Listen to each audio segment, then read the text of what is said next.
Bonjour. Bonjour. Vous étiez le 19 janvier à la manifestation des Gilets jaunes et vous avez assisté à l'accident qu'a eu Gwendal. Est-ce que vous pouvez nous en parler? Oui.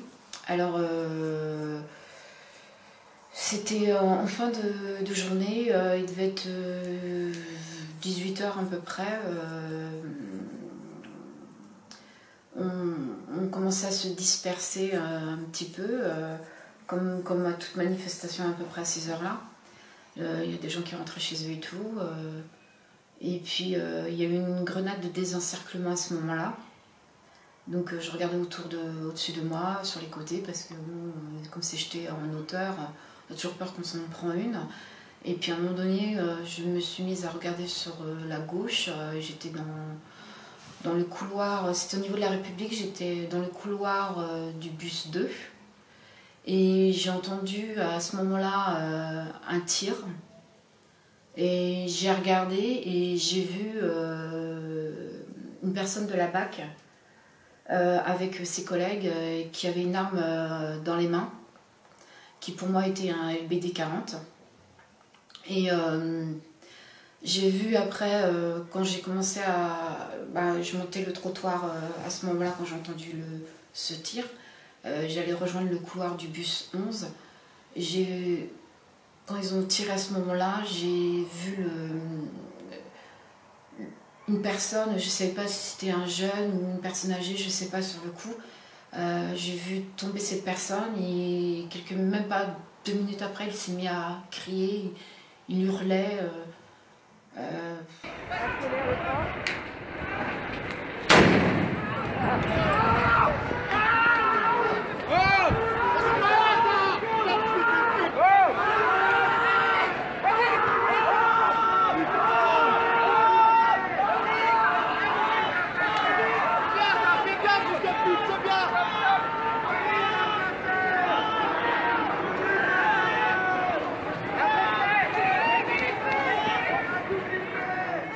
C'était complètement surréaliste.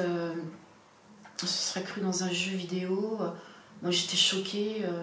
Je me suis retrouvée après un peu plus bas entre le café de la Poste et un magasin de jeux vidéo où il y avait des gens qui étaient complètement choqués et interloqués par ce qu'ils venaient de voir, ce qu'ils venaient d'entendre aussi, parce que des cris comme ça.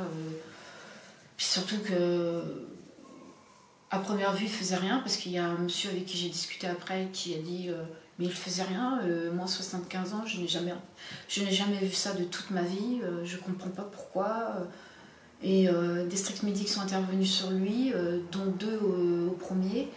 Et après, il y a eu un cortège de faits avant que les pompiers interviennent. Et puis voilà quoi. Même encore aujourd'hui, j'ai mis plusieurs jours, j'ai mis 3-4 jours où je me passais le film dans la tête, H24, j'entendais encore ces cris. Il n'y a pas même une journée encore aujourd'hui où je revois pas la scène, où je pense pas à ça. Non, ça m'a vraiment choquée. Alors, où est-ce qu'il a été touché exactement et par quoi? Alors, au niveau de la grenade de désencerclement, il a eu des éclats dans le dos. Et par contre, il a été touché à son œil, celui-ci, l'œil gauche, c'est ça? Ouais. L'œil gauche. Et, donc ça par le LBD? Voilà, tout à fait. Et à l'hôpital, c'est ce qu'ils m'ont confirmé, parce qu'une grenade de désencerclement ne fait pas ce genre de blessure, puisqu'il a été blessé jusqu'à 2 cm en dessous l'œil. Donc ça veut bien dire que voilà,